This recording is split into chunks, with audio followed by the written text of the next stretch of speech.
Je fais des petits trous, encore des petits trous, des petits trous, des petits trous, toujours des petits trous, des trous de seconde classe, des trous de première. Les Dalton sont 4 frères dont la taille varie du plus petit au plus grand, et par conséquent du plus intelligent au plus stupide, à mettre quand même entre parenthèses. Ils apparaissent dans la bande dessinée Lucky Luke de l'auteur Maurice, mais pas que, on les retrouve aussi notamment dans la série animée, et aussi dans divers films sur le fameux cowboy qui tire bien évidemment plus vite que son ombre. Les frères Dalton font notamment partie des méchants que l'on retrouve le plus dans l'univers de Lucky Luke, étant grosso merdo le némésis du héros, un peu comme Batman et le Joker. Ah non, en fait non, j'aime pas trop cet exemple, c'est vraiment surfait. Un peu comme Superman et Metallo. Ouais, j'aurais pu dire Lex Luthor ou Darkseid, mais j'aime vraiment bien Metallo. Donc adapter un film, non pas sur le héros de l'univers, mais sur le méchant, je trouve que c'est une sacrée bonne idée et qu'il faut avoir de sacrées couilles pour le faire. Surtout qu'on parle pas des Suicide Squad, hein. Alors, est-ce qu'une bonne idée peut faire un bon film? Bah non. Et pour vous le montrer et vous l'expliquer, on va décortiquer le film. Bon, au casting, nous retrouvons Eric Judor dans le rôle de Joe Dalton, qui est un acteur que j'adore, surtout grâce à Platane, et un peu la Tour Montparnasse. Et pourquoi je dis un peu? Bah parce que dans la Tour Montparnasse infernale, je préfère Eric Judor, et surtout Ramzy Bedia, qui fait également partie du casting du film, et qui incarne, malheureusement pour lui, Avril Dalton. Pour le reste des frères, on a Saïd Serrari dans le rôle de Jack Dalton et Romain Berger dans le rôle de William Dalton. Bon, cherchez pas, ils n'ont que des petits rôles. Et la chose qui est intelligente, enfin selon moi, bah c'est que Jack et William, bah on s'en fout carrément. Enfin limite, ils sont là pour aider, ils font acte de présence, mais voilà, ça va pas plus loin. D'après ce que j'ai vu dans l'univers, ils sont quasiment absents. Et c'est là que le casting est intelligent selon moi. Mettre 2 têtes d'affiche pour les plus importants et 2 autres random pour les moins importants, je trouve ça génial. Enfin, je dis ça, mais je vous assure, je n'ai pas tout vu des Dalton. Entre la bande dessinée, les séries et les films, voilà, il y a énormément de choses. Mais si je me trompe, n'hésitez pas à me le dire. Et quant au rôle du justicier de l'Ouest, celui qui tire plus rapide que son ombre, c'est l'homme qui sert la loi avec aisance et toujours accompagné de son fidèle destrier et cheval Jolly Jumper, bah, ils ont pris un Allemand random. Oui, ils ont pris un Allemand pour jouer le rôle d'un cow-boy. Quant au Rhea, notez juste qu'il n'a pas réalisé grand chose avant et quelques épisodes de série après. Allez, on passe au film.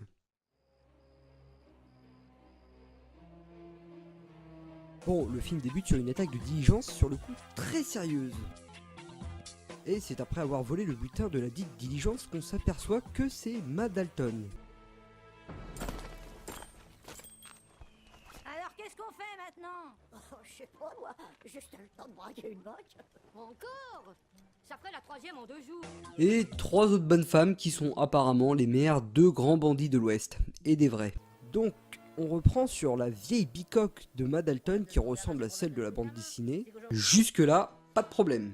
Et c'est après une discussion sur leur gosse que Ma assure à ses copines moqueuses que les frères vont faire un très gros coup. Et ça va frapper fort. Ah, on est qu'à 2 minutes du film et je sens qu'on va se taper la banque. Ah non, il n'y aura qu'une épicerie en plein milieu du désert. Ça ressemble plutôt aux Dalton, sauf que d'après mes souvenirs, ils ont toujours voulu avoir le plus d'argent possible, alors qu'une épicerie, bah c'est quand même moyen.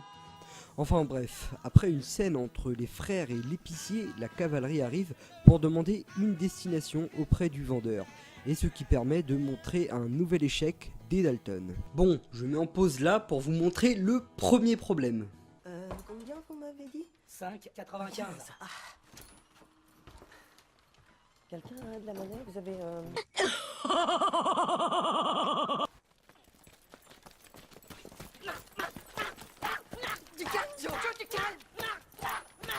Hey, pas mal, ça ressemble à la BD. Entre Joe qui saute tout le temps parce qu'il est énervé et les 2 autres frères qui font « Hey, du calme Joe !»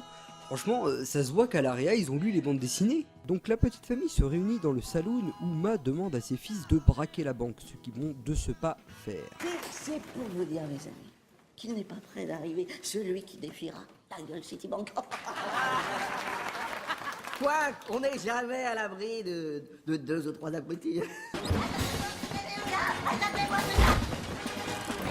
Ou 2 ou 3 crétins. On est les Dalton! Ou 4. Ceci est un hold-up. Tout le monde jette son arme.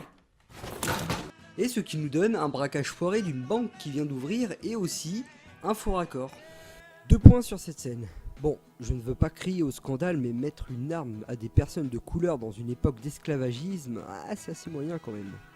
Et aussi, vous pouvez apercevoir Lucky Luke. Retenez-le bien, vous ne le verrez quasiment plus après. Comment ça va? Donc les Dalton se revoient en prison avec le fameux pénitencier si cher à nos cœurs. C'est donc dans leur cellule qu'ils vont rencontrer le Mexicain joué par Cadmerade. Moi, je pense qu'un bougeoir, ça serait bien. Ça ferait... Personne peut attaquer. C'est bandito magnifico. Il a les chapeaux magiques. Cadmerade qui joue un Mexicain. Ouais, on a pu le voir mieux ou pire dans Cadet Olivier à l'époque. Pourquoi pas? Celui-ci rêve d'un certain chapeau magique. Mais transition sur le parloir où Mal Dalton leur ramène cette fameuse nourriture qui contient sans doute une lime ou d'autres instruments. Et là, on a le droit à un petit caméo 100% inutile de Rantanplan qui est là juste pour montrer qu'il est Rantanplan. Elle a raison. On s'est pas comporté comme des hommes. Vous faites ce que vous voulez, mais moi je vais lui prouver ce que je vaux vraiment. À partir de maintenant, je prends mon destin entre mes mains. Je veux que Ma soit fière de moi. C'est à vous de voir. Si vous voulez faire partie de ce train-là, ou bien si vous voulez rester sur le quai de la honte. Messieurs, puisque tout le monde est d'accord, il n'y a plus qu'à se composter les saucisses. Qu'est-ce qu'ils ont l'air intelligents, ces chéris. Bon, au moins faut lui avouer qu'ils lui ont mis un gros pif comme dans la BD. Donc, nos 4 amis retournent dans leur cellule et essayent d'extorquer des infos sur le chapeau magique du Mexicain. Et comme il est gentil, le Mexicain leur fournit toute information nécessaire. Et sur ce détail, les Dalton s'évadent grâce aux saucisses. La chance! Une pelle! Et c'est là que ça commence à se corser. Les frères Dalton vont voir leur vieil ami Mac Murdock le rouquin, et c'est un chinois. Première blague pourrie d'ailleurs. Ils en profitent donc pour changer leur identité et repartent donc vers le Mexique. Et là, on a le droit au meilleur comme au pire. Pour le meilleur, je parle notamment de cette délimitation du territoire qui fait vraiment bande dessinée avec le côté sable d'un côté et le côté herbe de l'autre. Ce qui fait, comme je le dis, évidemment comme une BD. Ce qui est évidemment génial. Et par contre, pour le pire... Mexique! Mexico! Hey, hey, hey! Hello, yes, it is. You want a cup of tea? Help, help, Pedro! Bonjour, messieurs! Oui, Elise Moon qui fait du Elise Moon, ce qui est un autre signe pour dire que ça commence à dégringoler. Et au passage, on a aussi le droit à une petite blague raciste légère comme la France c'est. Oui, avez-vous déjà goûté le poulet braisé? Le poulet braisé du maître de Chai. Donc, les Dalton arrivent au village des Mexicains et font la connaissance des habitants des lieux. Et je vous passe les embrassades et les blagues foireuses pour en arriver au méchant principal du nom de El Tarlo. Ou le taré, enfin, je pense que vous avez compris. Allez, on entre dans le gros du sujet. Après avoir détruit la moitié du village mexicain pour arrêter... oui. Ils ont notamment profité pour sortir la musique cliché placarde qui s'accorde pas trop avec la scène. Du coup, ça donne un côté trop décalé à mon goût.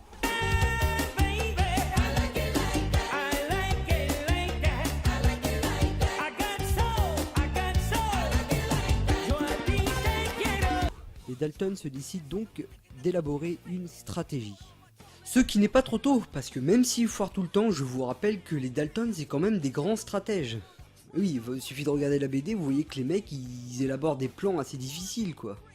Donc les frères débarquent lors d'une soirée de El Tarlo et se font passer pour les musiciens. Sauf que comparé à Jean Dujardin qui nous offrait une performance plus qu'acceptable, bah là, regardez. Musica! Andale! Cintura de estación de corazón de la mi mujer, la mi estación de mi mujer, de estación de la estación, la mi estación de la mujer, de la cocina con el guacamole, la mi estación de nosotros de la mi estación, la mi estación. Enfin, tout ça pour vous dire qu'ils ont réussi à choper le chapeau d'El Tarlo et donc on va enfin pouvoir s'attaquer à la banque. Mais d'abord, petit passage en animé. Passage qui va nous montrer que les Dalton en profitent pour éparpillés un peu partout.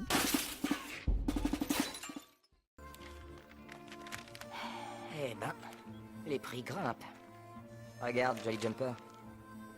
Bah ça oui, les prix grimpent. Oh Lucky Luke, ah bah, je ne te savais pas sur le film des Dalton. Bah, oh, t'es même venu avec Jolly Jumper et sa voix de merde. Et merde. Ça verra peut-être. Bien, mesdames et messieurs, laissez-moi tout d'abord me présenter. C'est la moindre des politesses et c'est tout à fait normal. Je suis le docteur Doxed, enfin bref. Mesdames et messieurs, aujourd'hui. J'ai cru qu'on y avait échappé, mais un rôle ne lui suffisait pas. Le retour de Monsieur Rigolo. Soi-disant. Coca, s'il vous plaît. Retenez bien ça, Lucky Luke c'est la limonade. Et je le sais parce que quand j'étais petit, j'en buvais autant que lui. Et surtout bravo pour ce placement de produit totalement anachronique parce que d'une, je pense que le coca ça devait pas exister. Et de deux, au départ c'était considéré comme un médicament et pas une boisson. Ah oui, vous vous rappelez du passage dans X-Men Day of Future Past où Quicksilver ralentissait le temps parce qu'il était plus rapide? Bah là, Lucky Luke aussi. Pourquoi pas, hein. Après tout, c'est lui le plus rapide de l'Ouest, hein. Le tireur le plus rapide de l'Ouest, ouais. C'est pas Flash, ni Quicksilver, hein, le mec, hein. Il sort pas de DC ou de Marvel, mais de la tête de Maurice. Alors, un peu de respect, merde. Faut bien que ça serve à quelque chose d'être l'homme qui tire plus vite que son ombre. Oh putain, mais ferme ta gueule, en plus c'est grillé à 30 000 bornes que t'es de redoubler en français. Non mais franchement, ton accent allemand devait être sacrément dégueulasse pour te redoubler par-dessus. Donc bon, les trois frères vont se faire embaucher dans la banque, tandis que le quatrième rentre sans problème. Il rentre sans problème avec du Tomoyasu Otei.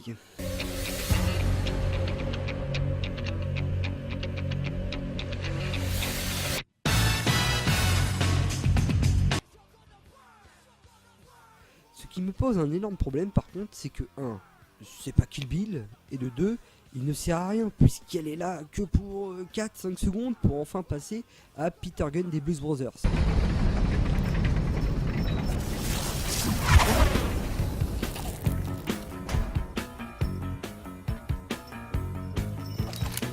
Qui n'est pas vraiment en raccord avec la scène, enfin je chipote, mais j'aime pas qu'on utilise les Blues Brothers pour faire de la merde avec. Enfin bref, les Dalton ont enfin le butin et s'échappent de la banque. Mais comme on est dans un Dalton, Lucky Luke est là. Apparemment. Mais pas que. Les autres Mexicains et tous les autres mecs rencontrés dans le film, ce qui donne hélas une scène encore plus foireuse. Je m'explique. La cavalerie et la bande d'El Tarlo, je veux bien, mais le village de Mexicains, comment est-ce possible? Je vous rappelle qu'ils ont changé d'identité pour y parvenir. Après, eux, ils ont juste demandé à ce que El Tarlo ne fasse plus chier avec le chapeau. Ce qui est chose faite. Alors pourquoi, bordel de merde, sont-ils là? Eh oui, je chipote. Eh oui, je t'emmerde. Allez, on passe à la fin. Donc, Lucky Luke défonce tout le monde parce que c'est Lucky Luke. Joe affronte Lucky Luke. Les tirs du dernier foirent, mais en fait non. Il fait tomber une façade de maison, ce qui fait envoler le chapeau magique et les Dalton se font arrêter. Lucky Luke se fait applaudir et fin. Enfin, bon, pour conclure.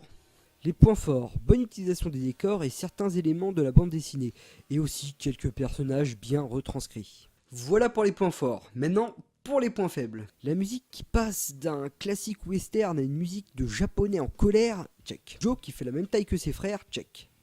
Elise Moon, check. Blague limite raciste, check. Lucky Luke roule une clope alors qu'il ne fume pas, check. Enfin, si, il fume au début de la BD. Les nuits américaines, check. Petit aparté. La nuit américaine définit au cinéma le fait de filmer de jour avec un filtre dégueulasse pour nous faire croire qu'il fait nuit. Chose qui n'est plus utilisée aujourd'hui, sauf lors des projections fauchées ou ne pouvant filmer de nuit. Blague de Eric et Ramsey au style de Eric et Ramsey ne ressemble pas du tout au personnage, check. Bon, je pense qu'on a fait le tour. S'il en reste, n'hésitez pas à me le dire. Moi perso, j'en ai ma claque. Car le problème n'est pas l'histoire du film en lui-même, non, il ressemble à ce genre d'histoire un peu tordue qu'aurait pu écrire Maurice, non, le problème c'est cette libre interprétation des acteurs qui nous envoient leur avalanche de blagues de merde entre deux actions. Donc en gros, ce qu'il faudrait faire c'est un film sur les Dalton mais sans Eric et Ramsey et en représentant le caractère physique et mental de chaque personnage. Ce qui veut dire, faites un film en animation. Parce que ça marche 100 fois mieux qu'un film normal. Regardez juste Lucky Luke tous à l'ouest, qui a vachement mieux marché que les Dalton ou encore Lucky Luke avec Jean Dujardin. Allez, sur ce, je vous laisse, n'oubliez pas de vous abonner, de commenter, de partager, d'aimer et de m'étrangler. Salut! Des trous, des petits trous, encore des petits trous, des petits trous, des petits trous, toujours des petits trous, des trous de seconde classe, des trous...